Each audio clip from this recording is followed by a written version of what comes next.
Bonjour, je suis Denise Dunant, sexothérapeute, et voici mon index ABC.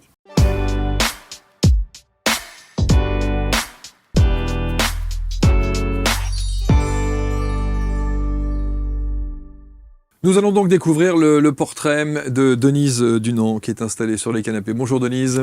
Bonjour Marc. Merci d'être avec nous. Et alors cette phrase, on en parlait hors antenne juste avant, on disait la croyance que l'amour dans un couple avait une date de péremption. Si vous êtes dans cette énergie-là, dans cette philosophie-là, dans cette, dans cette croyance-là, elle est fausse. Avec ma vie, je démontre qu'elle est fausse en fait. J'ai tout fait pour que cette croyance soit fausse pour moi. Parce que pour moi, c'était quelque chose d'assez inimaginable que d'être avec mon mari et puis se regarder en chien de faïence ou avoir des conversations juste passe-moi le sel, quoi. C'est pas la vie que j'imaginais pour moi, en fait. Bon. En tout cas, c'est vrai qu'on en parle souvent de l'amour du couple. Le côté fusionnel, soi-disant, ne durerait que 3 ans. L'amour ne dure que 3 ans. Il y aurait des étapes comme ça, 3 ans, 7 ans.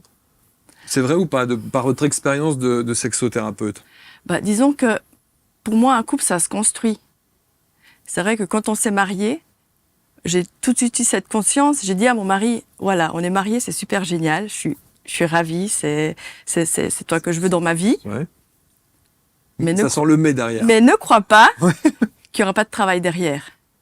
Parce que je dis peut-être qu'on aura des enfants. Et si on a des enfants, un jour, ils partent. Mais vous avez dit ça le jour de votre mariage? Non, au voyage de noces. Au voyage de... Sérieux? Oui, parce que... Ça calme un peu quand même, hein?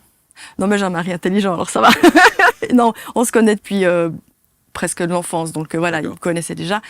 Mais pour moi, c'était quelque chose de primordial que l'amour dans un couple, c'est pas de l'acquis, en fait. C'est jamais de l'acquis.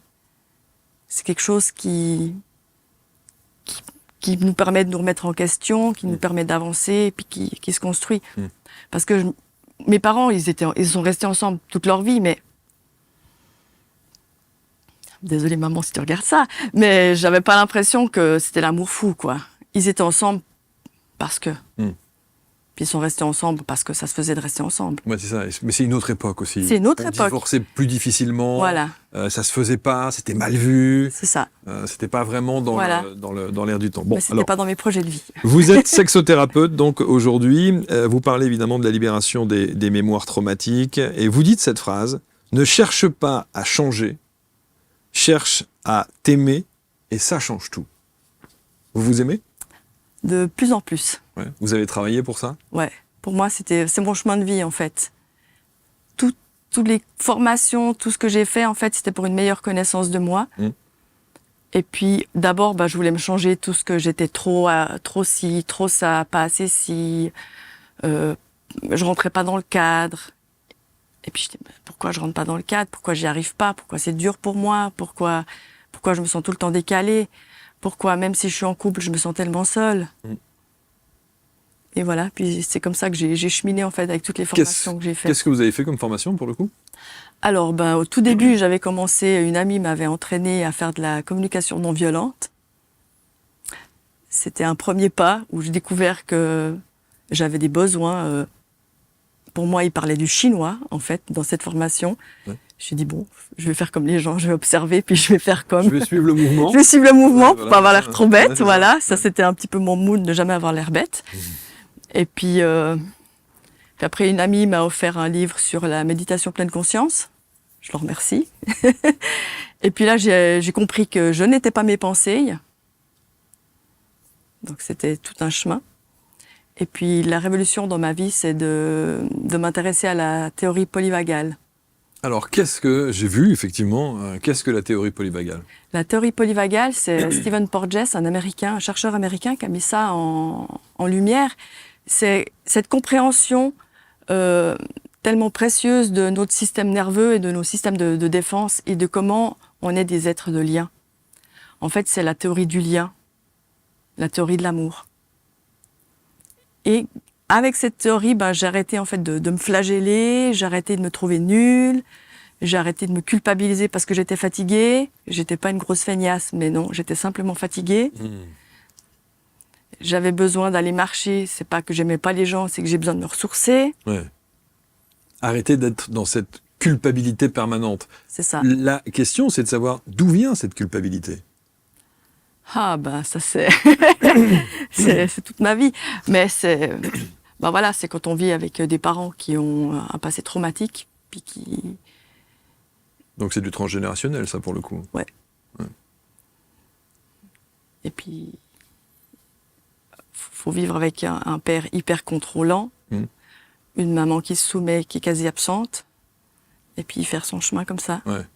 Alors de là, on arrivait à avoir votre expertise de sexothérapeute. Pourquoi en arriver là? Parce que vous auriez pu, visiblement, vous adresser au couple, vous parler d'amour, vous parlez bien sûr de sexualité, d'épanouissement sexuel. Pourquoi avoir choisi sexothérapeute? Vous auriez pu être coach de vie pour les couples ou, vous voyez, pourquoi cet angle-là spécifiquement? C'est une bonne question. Et c'est vrai que quand c'est venu à moi, je me suis sérieusement dit, mais pourquoi, Denise, tu prends cette formation, en fait? J'ai dit à mon mari, je vais prendre encore une formation. Il m'a dit, encore? Je dis oui. Puis je dis, je vais être sexothérapeute. Il me fait, plus rien ne m'étonne de ta part, déjà. Puis je dis, mais en fait, je me suis inscrite, mais je sais pas pourquoi encore. C'était une sorte d'appel? Ouais. Vous ressentiez ça? Ouais, au fond de moi, vraiment. Ouais. Et puis quand le premier module, le premier week-end est arrivé, j'ai dit, ah oui, non, je comprends bien. Parce que, pour moi, la sexualité, c'est être vulnérable. C'est oser être vulnérable. Et puis, ça parle toujours de soi, en fait. C'est comment, moi, je peux être vulnérable face à l'autre. Comment, moi, je suis avec moi dans une relation avec l'autre.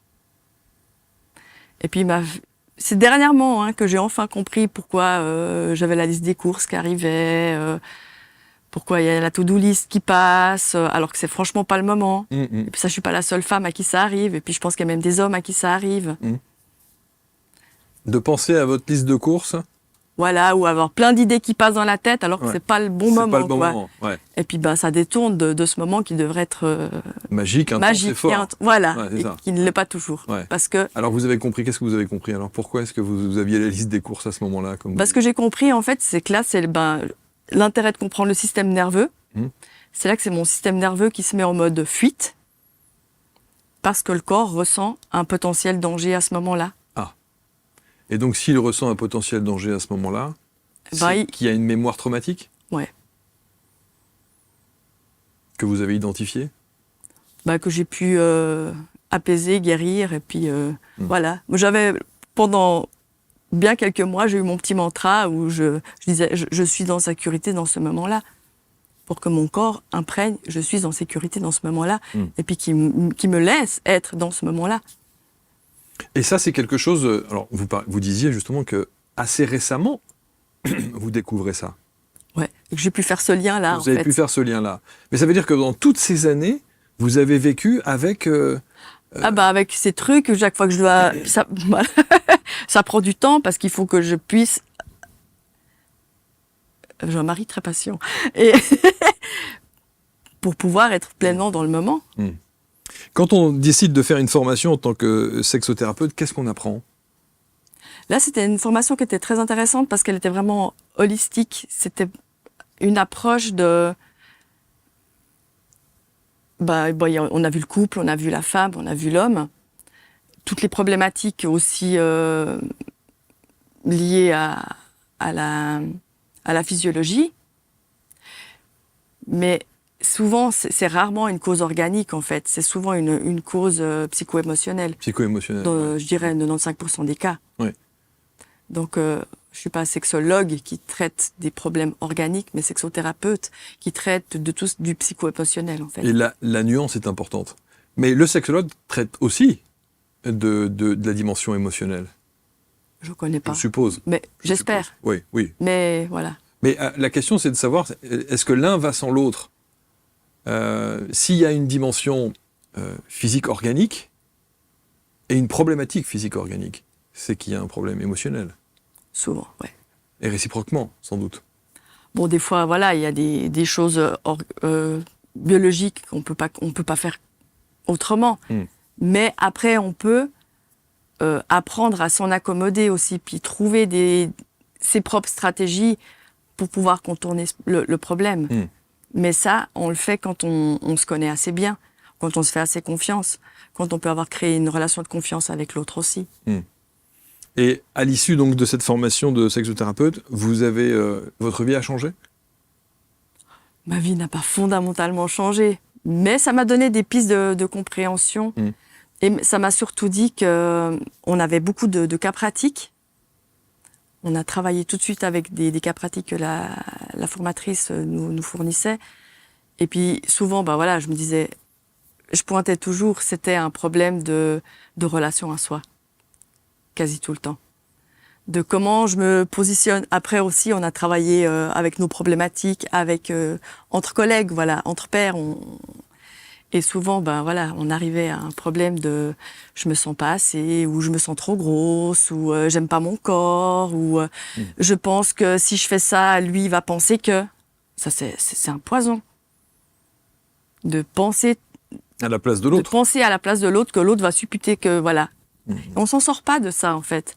Et c'est comment je peux devenir souverain de ma propre vie et faire des choix, et puis des choix éclairés, et de se positionner face à l'autre, en fait. Parce qu'on voit souvent qu'il y a des relations un petit peu... Ça peut être vite une relation de pouvoir, la sexualité. Bien sûr. Et c'est comment je peux être plus dans de la co-création que du pouvoir. Ou de la soumission. Ou de la soumission. Alors, pour évidemment accompagner ceux et celles qui font appel à vous, vous avez des outils. Oui. Et notamment l'art-thérapie. Alors, expliquez-nous comment est-ce que l'art-thérapie peut être, jumelée à la sexothérapie. Par exemple, avec le modelage, avec la terre. La terre, c'est quelque chose de très charnel, en fait. On peut prendre de la terre, on peut travailler la terre, et puis là, on peut se faire un soin pour son utérus, retrouver, se lier, et puis caresser cette terre. Et puis, je l'avais fait même pour moi, et puis vraiment, je sentais à mesure que je caressais la terre que ça travaillait aussi dans mon bas-ventre. C'est des choses comme ça qui peuvent réparer. Ou par rapport à l'estime de soi, ou comment je me vois moi,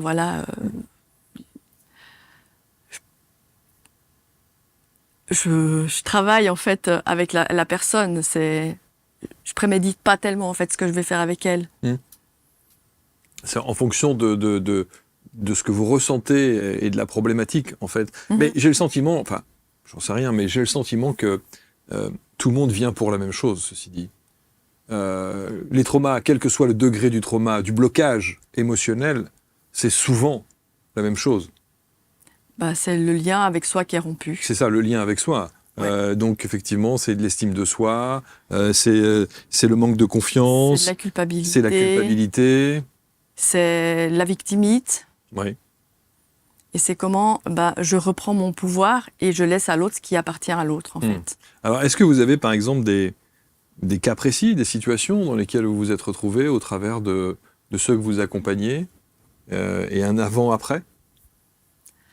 Un changement, une transformation? D'abord, votre accompagnement, c'est une thérapie brève, pour le coup? Non, c'est quand même minimum 15 séances. Ah oui. En fait, je vais au rythme de la personne, et puis un système nerveux qui est dérégulé depuis l'enfance, ça se remet pas d'aplomb comme ça en 2 séances, quoi. Et après, il faut que la personne, chez elle, elle fasse un peu les exercices de ressourcement qu'on discute ensemble. Parce que j'ai 2-3 techniques qui sont que j'ai testées, parce que tout ce que je propose, c'est des choses que j'ai testées sur moi et qui marchent. Et qui marchent. Et que vous avez testé aussi sur les autres, j'imagine. D'abord, je teste sur moi, en fait. Bien sûr. Et puis après, je propose aux autres. Mais je dis, après, chacun est responsable. Donc, j'envoie pas un petit SMS tous les jours, tu fais tes exercices. J'estime qu'on est des adultes, puis si on rentre dans un processus de thérapie, c'est qu'on a envie de se prendre en charge, et puis on a envie que les choses, elles changent. Mais c'est déjà une démarche importante que de faire la démarche de venir vous voir. Complètement. Que de se dire, oui, je reconnais que. Je reconnais que j'ai un problème. Je reconnais que j'ai un problème. Ouais. Bon, des fois, je viens parce que mon mari, il trouve que j'ai un problème. Puis là, on met les choses à... Voilà, votre mari, c'est votre mari, et puis vous, c'est vous. Puis c'est vous qui êtes là, je m'occupe de vous. Est-ce qu'une sexothérapeute, quand il y a une problématique de ce genre, doit s'adresser au couple ou d'abord à la personne concernée? Parce que on pourrait se poser la question. Après, c'est un choix. Soit la personne elle a envie d'avancer pour elle-même, pour régler ses propres problématiques. Parce que quand on travaille sur soi, indéniablement, ça fait bouger un équilibre dans le couple. Donc l'autre, soit il résiste, soit il commence à se mettre en chemin, en fait. Ou on peut aussi travailler en couple parce que le couple a décidé de travailler ensemble. Mais ça, c'est une décision du couple. C'est pas moi qui dois dire... Mais est-ce que c'est plus simple de travailler en couple?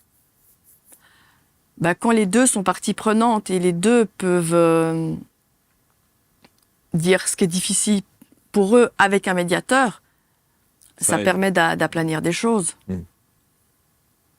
Parce que c'est ça aussi, beaucoup de femmes qui se sentent seules, même si elles sont avec leur conjoint, parce que c'est difficile des fois de... On est en couple depuis 20 ans, 15 ans, mais on n'arrive quand même pas à se dire les choses difficiles. Parce qu'on a toujours cette crainte qui vient de l'enfance, que quand on a voulu partager des choses difficiles, on a été mal reçus.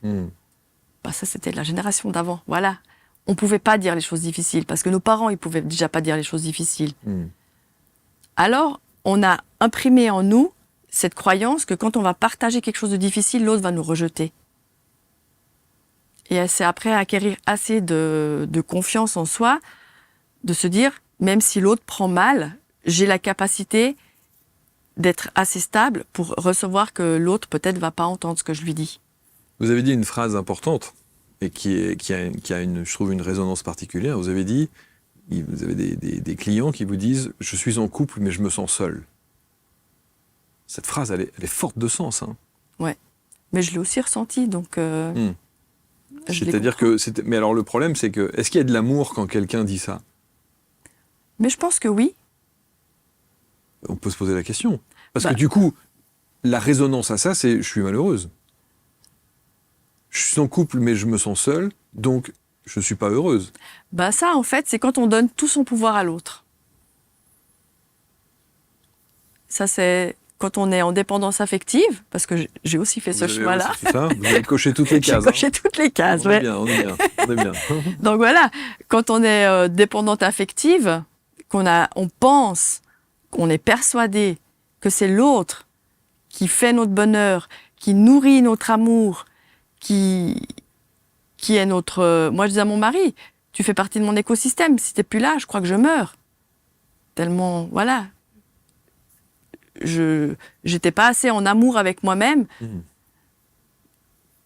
pour me dire que je me suffisais à moi, en fait.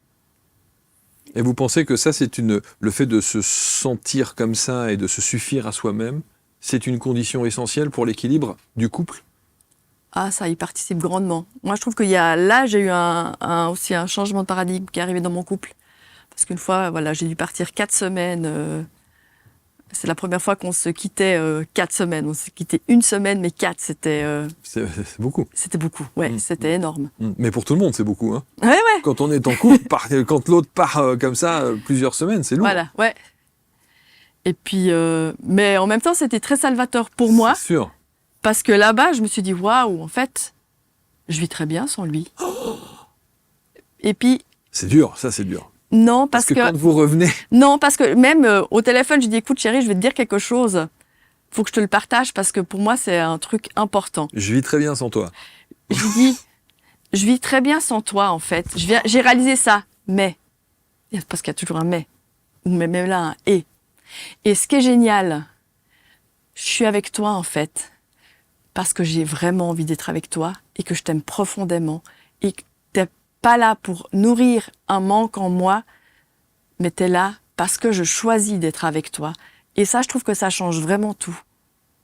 Parce que l'autre n'est plus, ne devient plus un substitut de ce qui me manque, en fait.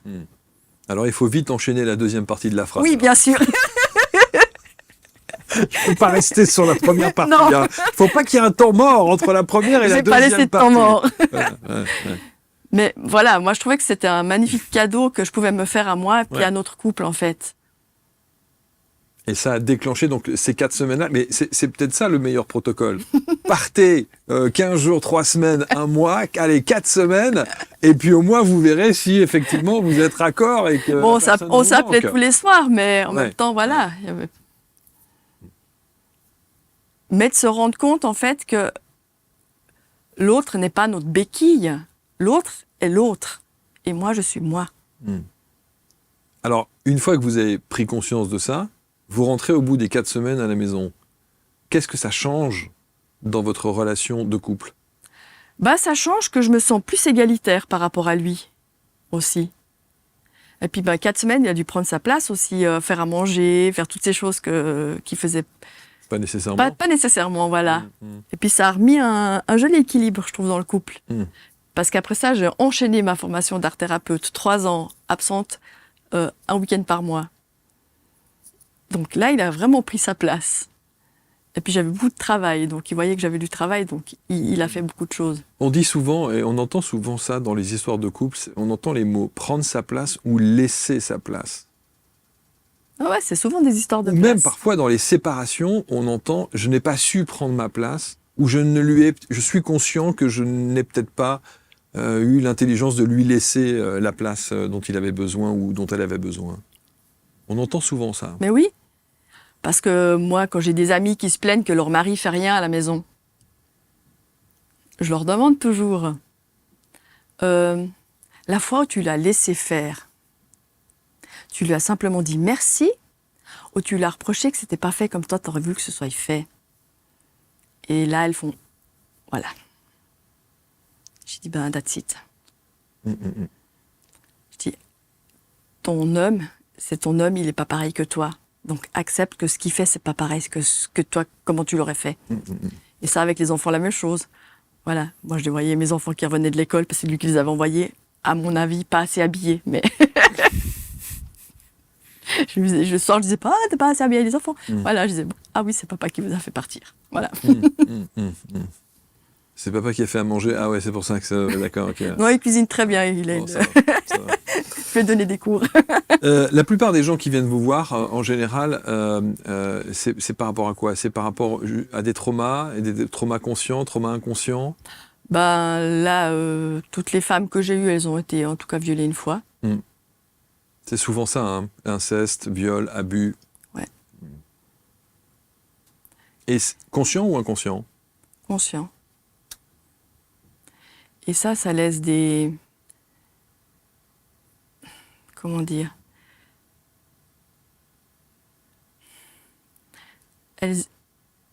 Quand on... Je dis pas qu'elles ont... Comment dire ça? Mais c'était déjà qu'elles avaient aussi une vie familiale qui a fait qu'elles n'étaient pas souveraines de leur vie. Puis ça en rajoute une couche. Mais c'est la conséquence de l'abus qui a fait qu'elles ne sont pas souveraines de leur vie. Déjà avant, elles n'y étaient pas. Ah, déjà avant? Ouais. Mais quand, Parce que là, quand l'abus arrive quand on est toute petite. Non, on peut pas être souveraine de sa vie. Non, quand on là, est à toute ce petite. moment-là, pas. Ouais. Mais là, c'était chaque fois des viols un petit peu plus tard. Là, par exemple, j'ai une cliente, elle a cette croyance que son corps est pour l'homme. Voilà. Quand un homme lui demande, elle doit dire oui. Ça, c'est de la pure soumission. Donc, on travaille. Ouais. Ça, Alors, j'ai le droit de dire non. Je m'autorise à dire non. Non, bien sûr. Et j'ai le droit de choisir des choses pour ma vie. Et papa, il est là. Et toi, t'es là. Puis maintenant, à ton âge, ton père, c'est ton père. Mais arrête de penser que ton père a raison. Ouais, il y a des liens comme ça qui sont faits avec des... Alors ça, c'est quoi? C'est une sorte d'engrammage, quelque chose qu'elle a... Ouais, c'est toute la construction de ces schémas de croyances, je dois être comme ci, je dois faire plaisir, Ouais. Voilà, elle a un faire plaisir très fort, et puis la peur de déplaire. Toutes ces personnes qui ont tellement peur de déplaire, qui n'osent pas dire les choses parce que peut-être qu'elles vont déplaire, ou qui ont tout le temps besoin d'être validées parce que Eh oui. sinon, parce qu'elles se sentent jamais assez. Mm. Tout ça, c'est des schémas qui se sont construits avec le lien d'attachement dans l'enfance. Alors ça, c'est ce qui est assez étonnant, c'est que vous ne parlez jamais des hommes. À partir du moment où il y a une problématique dans le couple, on est deux. Oui. Et donc l'homme, il se remet jamais en question. Enfin, je veux dire, il y a personne ne se dit, il n'y a pas un mec dans le couple là, ou des gens que vous accompagnez. On parle que des femmes soumises, que des femmes qui ont des problèmes d'estime de soi, qui ont évidemment des traumas, qui ont des. Mais les hommes, non, ils se remettent pas en question dans ces couples de femmes que vous accompagnez. Bon, j'ai aussi des femmes qui sont en homosexualité, mais voilà, ça reste aussi où l'autre chemine à un autre rythme ou avec quelqu'un d'autre. Parce que le travail qui est fait, encore une fois, je reviens à l'histoire de la notion du couple 2. Donc, s'il n'y a qu'un travail qui est fait chez une personne, l'autre doit également s'y mettre. Ce que j'ai remarqué là avec une de mes clientes, par exemple, je travaille avec elle, son mari pense que lui n'a pas de problème, hein, Évidemment. mais j'ai trouvé intéressant, elle me dit « Ah, il a quand même admis qu'il fallait qu'il revienne à la réalité, puis que ses fantasmes de trouver des clients en Russie ou je sais pas où, c'était du fantasme, et que la réalité, c'est qu'il n'a pas de travail. » Et ça, c'est très douloureux pour lui, parce qu'il s'est construit sur je suis un homme, j'ai des devoirs, j'ai... Ouais. Donc ça prouve bien qu'il y a un travail aussi à faire des deux côtés. Ah bien sûr, tout le monde gagnerait à se remettre en question. Mais c'est pour ça que je trouve que votre approche, elle est intéressante, évidemment pour les femmes qui en ressentent le besoin, mais encore une fois, s'il y en a qu'un des deux qui chemine, c'est toujours... Ouais. J'imagine que s'il y en a qu'un, le travail est plus long, quelque part. Alors que si les deux s'y mettent en même temps, on a peut-être la possibilité d'aller plus vite, quoi. Clairement. Oui, parce que chacun reprend ses propres responsabilités. Bien sûr. Parce que quand on est dans la victimite, et puis que cette façon, c'est ma femme qui a plus envie, qui a plus de désir, faut qu'elle aille voir une sexothérapeute. Et elle m'a dit clairement, j'ai plus envie. Ça m'intéresse plus. Mais est-ce que ça veut dire que... Mais ça, c'est suite à... C'est la résultante d'un trauma, quelque chose, ou est-ce qu'il n'y a plus d'amour ? Parce que s'il n'y a plus d'amour, il n'y a plus d'amour. Mais je lui ai demandé, et puis elle m'a dit, si, j'ai quand même toujours du plaisir d'être avec mon mari. Mais j'en ai marre d'être un objet. Ah oui. Qu'il exhibait devant ses clients, que je devais être jolie, qu'il prend, voilà. J'ai plus envie d'être un objet. D'accord. Mais c'est là où je dis qu'il n'y a pas que... le problème, il ne vient pas que de chez elle, quoi. Hein. Voilà, c'est ça. Je crois que le mec, il faut que... c'est sûr qu'un couple, c'est deux. Bien sûr. Ça devrait être une coopération. C'est un équilibre. Voilà. Moi, comme je dis, j'ai de la chance, j'ai un mari qui est intelligent. Quand j'avance, il me suit. Parce que je le challenge aussi. Il a toujours suivi. Une fois, je lui avais dit, écoute, on va aller faire un cours Imago, on ne sait pas s'engueuler. Un cours ? Imago, c'est une méthode qui permet d'apprendre à bien communiquer dans le couple. D'accord. Où il y en a que vous utilisez ? Que je pourrais utiliser, avec des couples.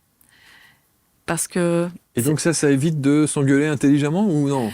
Ça permet qu'on peut dire les choses en étant certain que l'autre va nous écouter. D'accord. Parce qu'on dit les choses et l'autre se tait, ne nous interrompt pas et reformule. Et si je trouve que c'est pas reformulé comme moi j'avais dit que j'aimerais qu'il le comprenne, il reformule. On n'a pas eu besoin de faire trop de reformulation. Mais vraiment, puis après, c'est inversé. C'est toujours une fois l'un, et puis après, c'est l'autre. On va dans le monde de l'autre, en fait. C'est de se rendre compte qu'on n'est pas dans la tête de l'autre, c'est hyper important, et qu'on va visiter le monde de l'autre, et l'autre nous ouvre son monde. Et là, c'est vrai que j'ai pu connaître une sécurité intérieure que j'avais jamais connue auparavant. Parce que on commençait à s'engueuler pour des trucs débiles de lessive, de trucs pas rangés. J'ai dit, ça va pas le faire.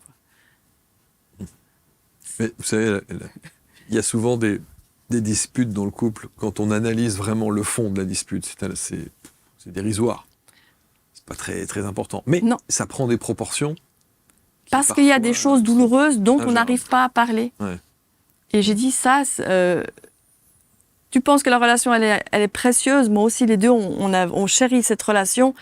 Et Et on veut pas l'abîmer, mais si on n'en prend pas soin, si on ne demande pas de l'aide pour savoir comment on en prend soin, parce que des fois, il faut admettre qu'on a besoin d'aide, eh ben, on va se retrouver... Moi, j'ai dit, les enfants, là, ils vont gentiment, ils vont partir. J'ai pas envie que le tapis fasse comme ça, puis qu'après, on tombe parce qu'on a mis plein de choses sur le tapis, quoi.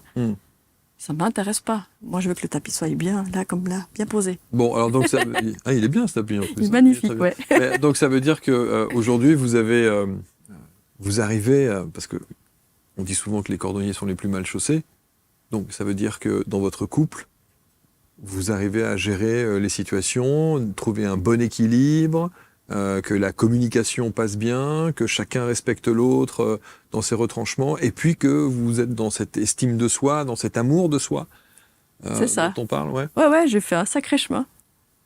Je suis reconnaissante de tout ce que la vie m'a permis de faire de ce chemin-là, pour que je me suis aussi autorisée. En tout cas, il y avait un avant et un après Denise, quoi. Ah oui, ça oui. Ouais.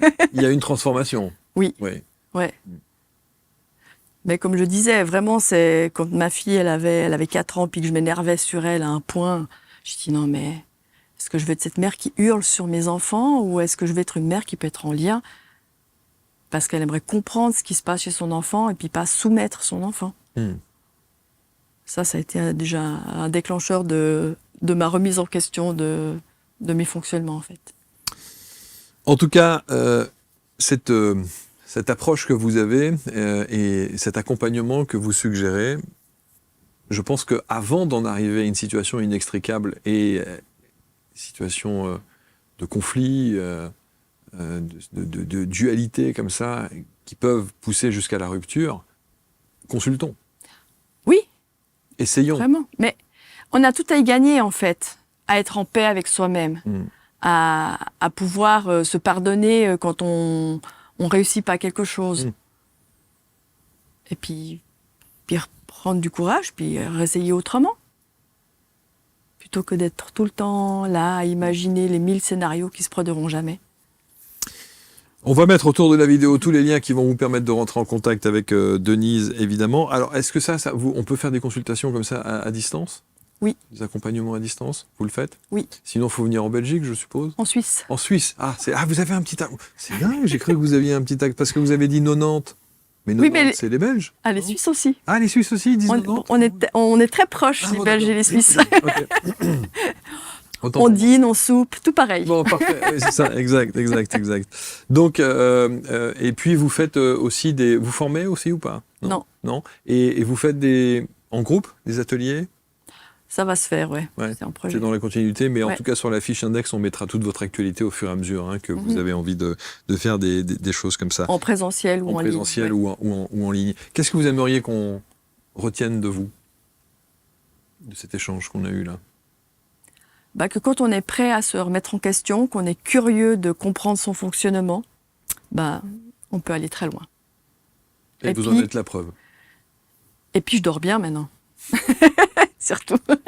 J'ai plus avant de dormir. Ça, c'est aussi très intéressant. Ouais. J'imagine, ouais. Et à partir du moment où vous êtes bien, vous rayonnez de telle sorte que l'ensemble de votre famille, de votre couple, se sentent mieux. Oui. Et tous les repas de famille ne sont plus des enjeux, c'est formidable. Parce que c'était compliqué. Je me transformais en sorcière parce qu'il fallait plaire, parce qu'il fallait que ce soit tout parfait. Alors que maintenant, on s'en fout. Ouais. Ah non, la Denise d'avant. Ah ouais, c'était. J'admire mon mari là parce que j'étais pas facile à vivre. Ouais. Mais on dit que quelqu'un voit déjà l'autre dans ce qu'il pourrait être ou ce qu'il est profondément. Donc voilà, quand on aime quelqu'un, on voit au-delà. Mais c'est aussi parce que vous avez un mari intelligent. Aussi. Et charmant. Et charmant, exactement. Merci Denise, merci beaucoup. Merci Marc. Vous n'hésitez pas à commenter, à partager bien entendu, à prendre contact avec Denise. Tous les liens autour de cette vidéo. Et puis vous irez faire un petit tour en Suisse, ça fait, c'est pas mal. C'est bien aussi, ouais. Voilà, et la récompense, c'est un peu de chocolat qui va bien. Merci beaucoup. Merci. On se retrouve très vite pour un prochain portrait Index. À très vite.